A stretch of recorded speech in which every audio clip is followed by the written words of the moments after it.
de enero en nuestro estudio bíblico.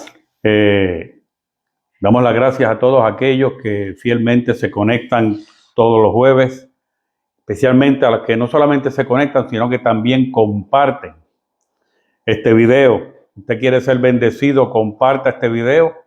No se lo quede para usted solo. Sea parte de aquellos que, compartiéndolo, están yendo por todo el mundo, predicando el evangelio y haciendo discípulos. Pero antes de comenzar este estudio bíblico, vamos a ir delante de la presencia de Dios en oración. Padre, te damos gracias, Señor, por tu amor, por tu bondad, por tu misericordia, Padre, por la oportunidad que tú nos das todas las semanas, Padre amado, de poder llevar este estudio, Señor, por medio de las redes sociales a todos aquellos, Padre amado, que están hambrientos, Señor, de tu palabra, hambrientos de sed y de justicia, Padre amado. Aquellos que buscan, Señor, aprender cada día más y más de ti, Señor, para poder ser parte de aquellos, Padre Santo, que quieren llevar el evangelio por todo el mundo, Señor. De aquellos que quieren aprender, Señor, a vivir de la manera correcta en tu reino, Señor. Te pedimos, Señor, que tú abras nuestro entendimiento, Señor, y que abras el entendimiento de aquellos, Padre amado, que habrán de conectarse, Señor, durante esta noche y durante la semana, Padre amado, y que tú impartas, Señor, una unción fresca en nosotros para que podamos entender y recibir tu palabra y llevarla, Señor, a la realidad de nuestra vida, Padre. En el nombre de Jesús te damos las gracias. Amén. Aleluya.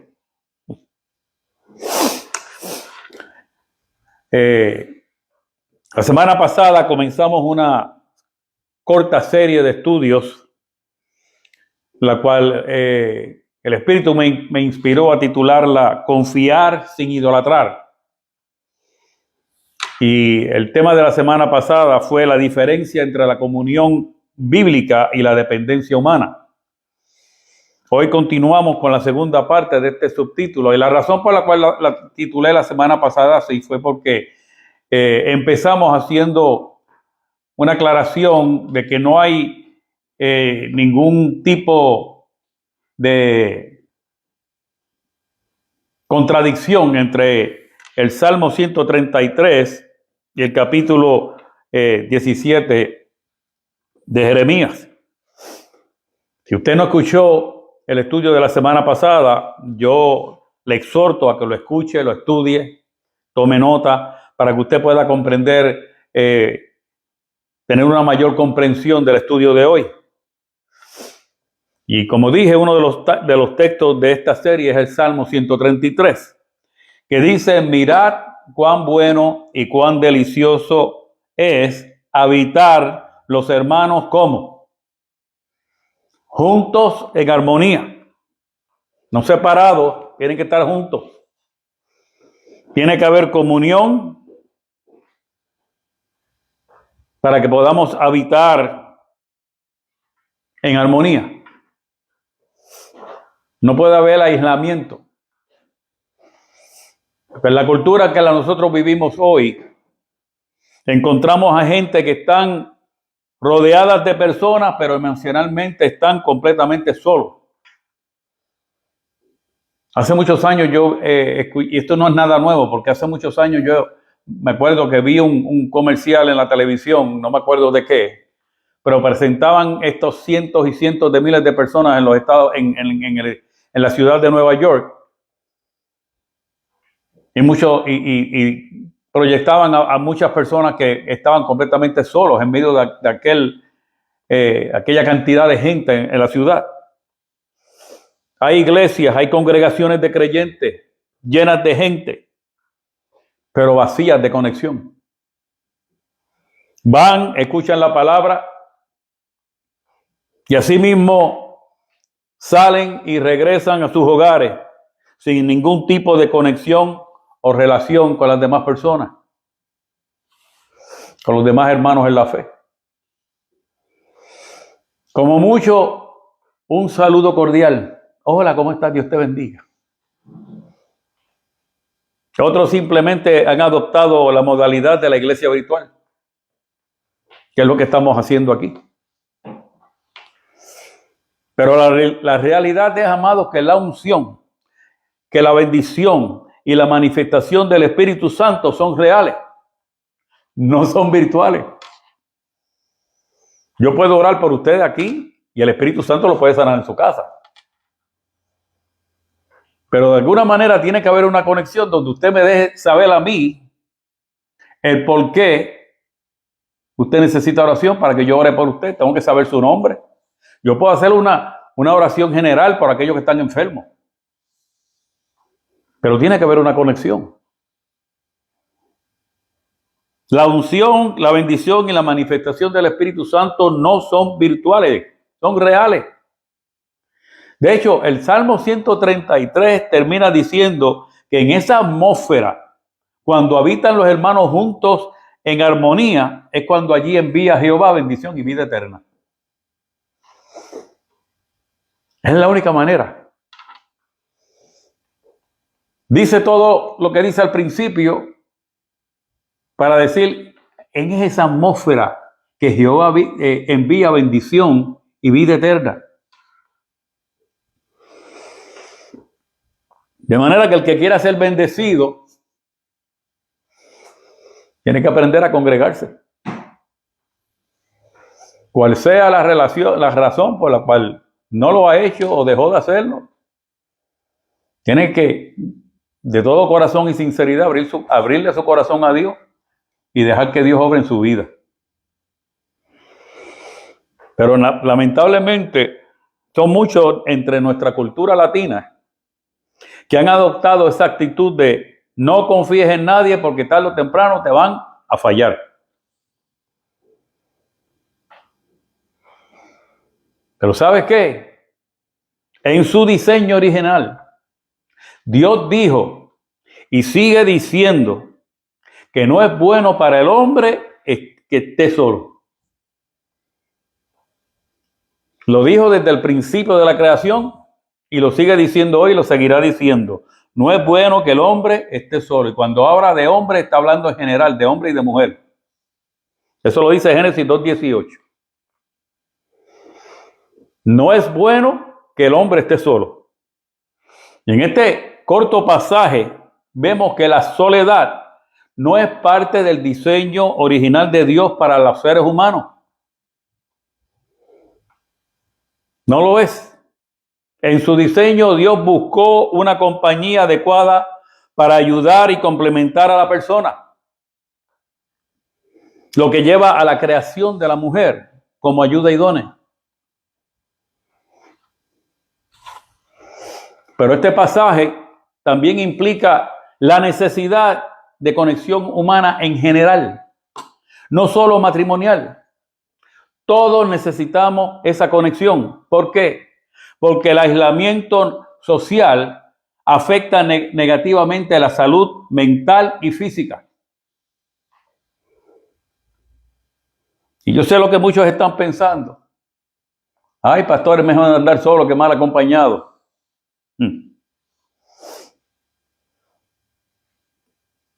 Génesis 2:18 nos enseña dos cosas bien importantes, y apúntelas. Que Dios proveyó un diseño para la compañía. Porque Dios vio que Adán necesitaba una contraparte, alguien que lo ayudara, y no que fuera un animal, sino un ser afín para cumplir su propósito. Lo segundo que nos enseña es que para ello Dios creó a la mujer.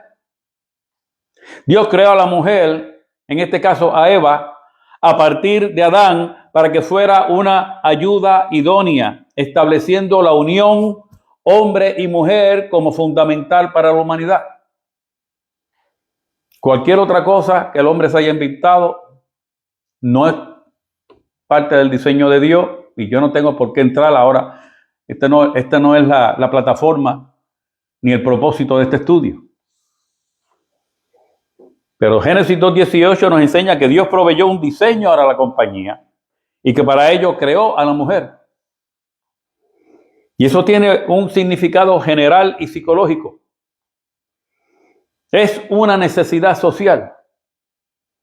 Como seres sociales, la conexión con otros es vital para la plenitud, o sea, para alcanzar nuestra totalidad, la culminación y la felicidad como seres humanos que somos, tanto para hombres como para mujeres. Todos tenemos de esa necesidad. Causa un impacto en la salud. La soledad y el aislamiento se asocian con problemas de salud, por la alta presión, con enfermedades cardíacas, obesidad, deterioro cognitivo y mayor riesgo de muerte.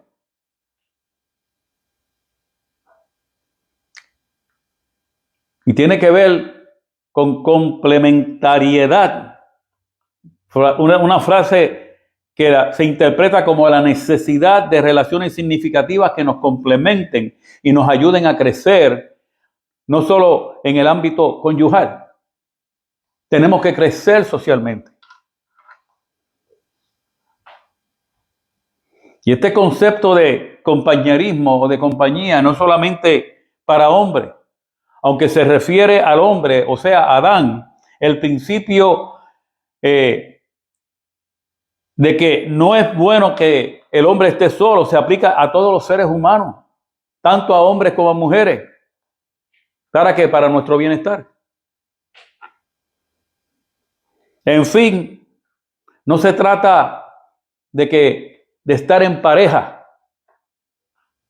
en todo momento, sino de tener relaciones que satisfagan la necesidad de compañía y apoyo mutuo para el diseño divino, según el diseño divino y psicológico con el que fuimos nosotros creados. Y yo dije la semana pasada que el Salmo 133 habla de dos clases de compañerismo, de confianza. El Salmo 133 y Jeremías 17 hablan de dos clases de confianza. La confianza relacional es la que habla el Salmo 133. La semana próxima vamos a hablar de la otra clase de confianza, la confianza de dependencia, de la cual habla Jeremías 17. Entonces, hablando de esta confianza relacional, dijimos que implica que caminemos juntos. Hay que caminar juntos. Tenemos que apoyarnos. Tenemos que edificarnos mutuamente. De reconocer que somos vulnerables y que debemos servirnos los unos a los otros. Eso es confianza relacional. La confianza relacional es parte del diseño de Dios para la comunidad de creyentes. ¿Por qué? Porque Dios no creó a Adán para que estuviera solo. Ni Jesús tampoco envió a los discípulos solos. Los envió de dos en dos. Ni la iglesia de Cristo fue establecida para desarrollar una comunidad de creyentes aislados. Eclesía, que es lo que significa en griego la palabra iglesia, lo que se implica es congregación. Hay que congregarse. No puede existir una iglesia con hermanos en la fe que están dispersados, aislados, cada cual en su sitio. Esto de la iglesia virtual, esto es una ilusión. Tiene su razón de ser. Porque hay gente que verdaderamente no pueden congregarse. De modo que el Salmo 133 habla de confianza relacional y de armonía, no de dependencia ciega.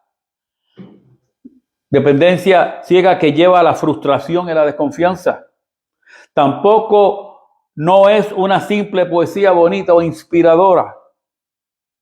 Es teología relacional. Pastor, ¿con qué se come eso? Me explico. La teología relacional es una manera de entender a Dios. Es una manera de entender la fe. Es una manera de entender la vida cristiana desde la realidad de las relaciones. No solo desde doctrinas o ideas abstractas. Debemos de entender que esto es parte de una verdad central. Dios no es un ser aislado, sino un Dios que vive en relación y nos creó para relacionarse con nosotros y para que nosotros nos relacionemos los unos con los otros. En la Biblia Dios se revela como Padre, Hijo y Espíritu Santo. Una comunión eterna de amor. Eso significa que la esencia misma de Dios, en esa esencia misma de Dios hay relación. ¿Cómo se explica eso? Por eso cuando Génesis dice que fuimos creados a su imagen, está diciendo que fuimos creados para amar, para comunicarnos, para permanecer y vivir en comunión con Dios y con los demás. Te guste o no te guste, ese es el diseño de Dios. Desde esta perspectiva, la fe cristiana no es creer en cosas correctas, sino vivir una relación viva con Dios. No se trata de solo seguir y cumplir reglas, sino de caminar con Él, escucharle, responderle y ser transformados por su presencia.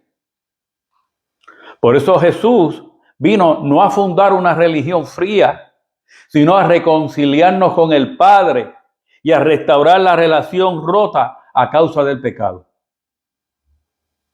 Si usted no entiende eso, entonces yo no sé de qué otra manera explicárselo. Otra cosa es que la teología relacional afirma que nuestra relación con Dios siempre impactará nuestras relaciones humanas. ¿Por qué? Porque no se puede amar a Dios y despreciar al prójimo. Primera de Juan, capítulo 4, versículo 20, dice, si alguno dice, yo amo a Dios y aborrece a su hermano, es un mentiroso. Porque el que no ama a su hermano a quien ha visto con sus ojos, ¿cómo puede amar a Dios a quien no ha visto? La iglesia, entonces, no es solo una institución, sino una familia espiritual. Un cuerpo donde aprendemos a vivir el amor, aprendemos a vivir el perdón, aprendemos a vivir la confianza y la gracia que Dios mismo nos ha dado mediante Cristo. No es que aceptamos a Cristo como Señor y Salvador y el Espíritu Santo inmediatamente nos impacta y nos enseña eso y ya no tenemos que hacer más nada porque ya aprendimos. No, es un proceso que tenemos que aprender. Y hay de aquellos que se cuelgan en ese proceso y comienzan a vivir aislados, alejados del cuerpo de Cristo. Por eso es que yo tengo problemas con el concepto de la iglesia virtual. No es lo mismo que una persona recurra a lo virtual por la incapacidad física de poder congregarse, a aquellos que lo hacen por no querer relacionarse con nadie. ¿Dónde está el amor hacia Dios? Pues el que no ama a su hermano a quien ha visto, ¿cómo puede amar a Dios a quien no ha visto? Dice Primera de Juan 4:20. Por eso que para nosotros los pastores y para la comunidad en la cual cada cual sirve, esto es clave. La unidad, la sanidad, la fe y la madurez espiritual no nacen de más información bíblica, sino de relaciones restauradas con Dios, relaciones restauradas con uno mismo y relaciones restauradas con los demás. Usted tiene que restaurar su relación con Dios. Usted tiene que ponerse para su número y relacionarse con usted mismo, entender quién es usted, cuál es su posición en Cristo, cuál es su identidad en Cristo, qué es lo que Dios dice de usted, y no verse como los demás lo ven, sino como Dios lo ve a usted, y tiene que restaurar su relación con los demás. ¿Por qué? Porque en una cultura marcada por la soledad, marcada por la fragmentación y marcada por la desconfianza, la teología relacional proclama una buena noticia. Dios todavía busca caminar con su pueblo y habitar en medio de ellos. Porque fuimos diseñados para la comunión, no para el aislamiento.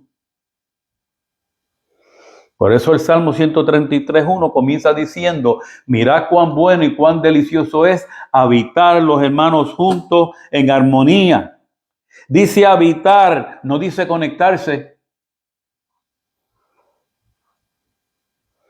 Si eso hubiera sido escrito en el 2021, hubiera dicho como quiera habitar, no hubiera dicho conectarse. Ahora vamos a ver un poquito del contexto de este Salmo 133. Este salmo es conocido como un cántico de peregrino. Israel subía a Jerusalén 3 veces al año.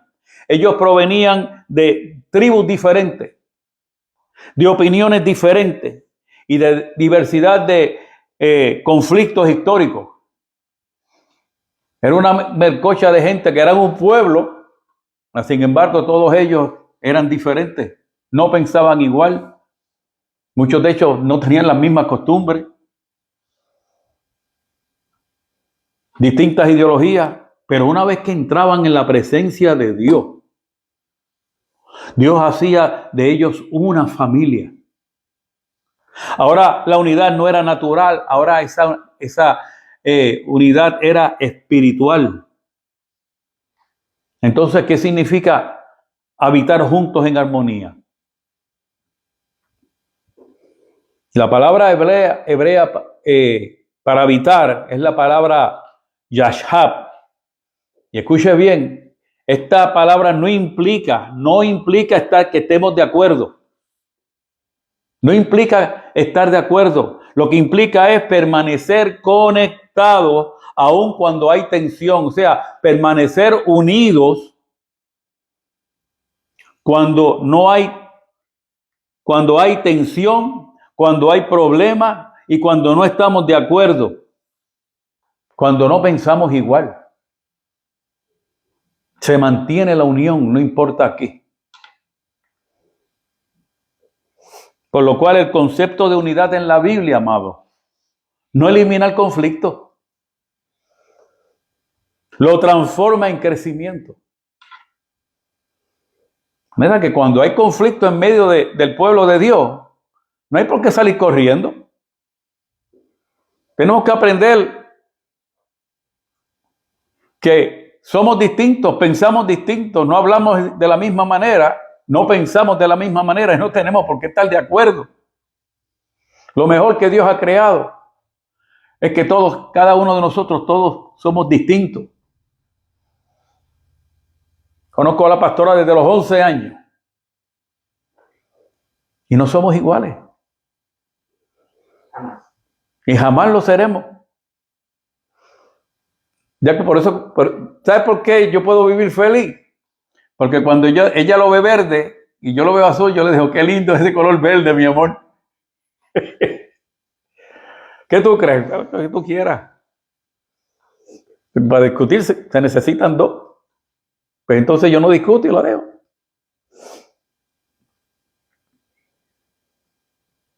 El concepto de unidad en la Biblia no elimina el conflicto, lo transforma en crecimiento. Si usted quiere crecer, aprenda a vivir junto en armonía. Eso es clave en las enseñanzas de Jesús. Jesús habló del amor. En Juan 13:34 dice, un mandamiento nuevo os doy, que os améis los unos a los otros, como yo os he amado, que también os améis unos a otros. ¿Sabe por qué Jesús le dijo eso? Porque no se estaban amando los unos a los otros. Llevaban años y años y parece que llevaban una pelea constante. Y él dijo, te voy a dar un mandamiento nuevo. Ámense los unos a los otros. Parte de las enseñanzas de Jesús fue el perdón y el soportar. En Colosenses 3:13, una de las cosas que Pablo aprendió de las enseñanzas de Jesús, se las escribió a los colosenses, le dijo, soportaos unos a otros y perdonaos unos a otros. Si alguno tiene queja contra otro, de la manera que Cristo perdonó, así hacerlo también vosotros. Porque Pablo cogió ese versículo de Juan y lo llevó más allá por inspiración del Espíritu Santo. Jesús dijo, un mandamiento nuevo os doy, que os améis los unos a los otros. Y Pablo dijo, y sopórtense también los unos a los otros, y perdónense también los unos a los otros. Yo no sé a quién yo le estoy hablando hoy. Yo espero que yo no te esté dando macetazos, porque ese no es el propósito. El propósito es que Dios quiere restaurar tu vida hoy. Lo tercero que enseñó Jesús y habló de él fue confesión y oración. Santiago 5:16 dice, confesad vuestras ofensas unos a otros. Y esto tiene su nacimiento en Juan, en el amado los unos a los otros. De manera que Santiago dice, confesad vuestras ofensas unos a otros y oren unos por los otros para que seáis sanados. Y la sanidad no solamente una de sanidades del cuerpo, sino del alma y del espíritu. Y termina diciendo, la oración eficaz del justo puede mucho. Y esto implica sumisión y humildad. Reconocer que hemos fallado o buscar reconciliación aun cuando no hemos hecho nada malo. Porque a veces la humildad implica que yo no soy culpable, yo no sé por qué se enojó conmigo, pero le voy y le echo un abrazo y amado, si algo yo dije, si algo yo hice, te pido perdón. Aunque tú estés seguro que delante de la presencia de Dios tú eres un santo porque tú no le has hecho nada. A lo mejor lo que hiciste fue que te recortaste y él se vio pelú. Aleluya. Jesús dijo en Mateo 11:29, llevad mi yugo sobre vosotros y aprended de mí que soy, ¿qué? Manso y humilde de corazón. ¿Y sabes qué termina diciendo? Y hallaréis descanso para vuestras almas. Usted quiere vivir en paz y en bendición, tranquilo. Quiere llegar hasta los 95, hasta los 100 años. Aprenda como Jesús. Lleve el yugo que Jesús llevó y aprenda de él a ser humilde y manso. No menso, manso.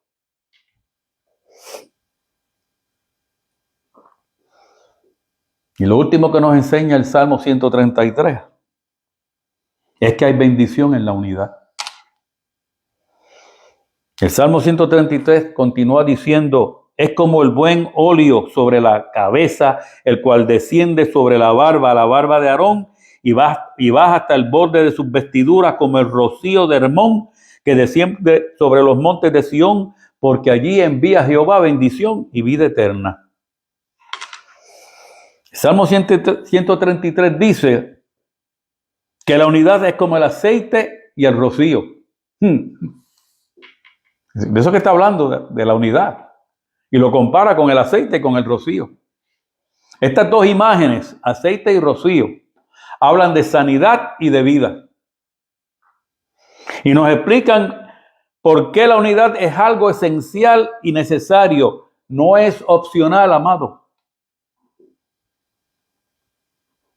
Dios no te está dando opciones, te está dando un mandamiento. Porque esto es esencial y es necesario. El aceite habla de medicina, de restauración y de consagración. En la cultura hebrea, el aceite de oliva no era solo cosmético o religioso. Era el principal agente medicinal del mundo antiguo. El aceite se usaba para suavizar las heridas, para evitar infecciones, para reducir la inflamación y para restaurar la piel dañada. Por eso Jesús, en la palabra del buen samaritano de Lucas 10:34, dice que el hombre herido fue tratado con vino y con aceite. El vino limpiaba mientras que el aceite sanaba y protegía. Cuando David dice que la unidad es como el aceite que desciende desde la cabeza hasta la barba, y las vestiduras de Aarón, está diciendo algo profundo. La verdadera unidad sana lo que la vida ha herido. Eso es lo que David está diciendo. El Salmo 133 no es solo algo bonito, es algo terapéutico, porque nos muestra, amado, que las comunidades divididas enferman, las familias rotas sangran y la iglesia sin unidad se infecta. Pero cuando hay armonía, el Espíritu de Dios fluye como aceite que cierra heridas, restaura dignidad y devuelve propósito. Vamos a hablar ahora del rocío. El rocío es símbolo de supervivencia en tierra árida. Israel no era una tierra húmeda, era seca, dura y dependía del rocío nocturno. El rocío era tan importante que podía salvar una cosecha. Evitaba que la tierra se secara y permitía que la vida continuara aun cuando no llovía. En otras palabras, el rocío era vida silenciosa que descendía cuando nadie la veía. Cuando el Salmo habla del rocío de Hermón, se refiere a la montaña más alta y húmeda de la región. Ese rocío viajaba por corrientes de aire y alimentaba montes más secos como Sión. Así es la misericordia y la bondad de Dios. Y espiritualmente eso significa algo poderoso. Cuando hay unidad, Dios permite que la vida fluya de los lugares más llenos a los más secos. Por lo tanto, en una familia, una persona llena de gracia puede sostener a otra que está herida, a ayudar y a restaurar dignidad y devolver propósito. En una iglesia, los que están fuertes sostienen a los débiles, porque es solo dentro de una comunidad que la vida espiritual se transfiere. Yo puedo darte información virtualmente, pero no te puedo transferir esa vida. Pero eso es tan importante con que los congreguemos, fomentar esa unidad. Porque hoy puede que usted llegue derrotado por algo que le pasó, una noticia que le dieron, una mala noticia que le dieron, un mal jato que pasó, un sofocón, qué sé yo qué. Y usted llegó a la iglesia y este hermano se levantó y sacó tiempo para relacionarse con Dios y oró y ayunó y qué sé yo qué hizo, pero llegó en una nube y se encontró con usted de frente y de momento viene y le pone las manos encima y empieza a orar por usted y cae la unción del Espíritu y usted queda liberado, queda sanado, queda restaurado. Y cuando viene a ver, usted está adorando y alabando a Dios. Y puede que otro día sea usted el que restaure a otra persona que llegó quebrantado, que llegó herido, que llegó atribulado. Y créame, tanto este servidor como la pastora estamos sedientos de esta comunidad. Necesitamos congregarnos, ser parte de una comunidad de creyentes. Es bueno que los domingos adoremos al Señor aquí y prediquemos un mensaje restaurador o un mensaje motivador o un mensaje de reflexión o de corrección.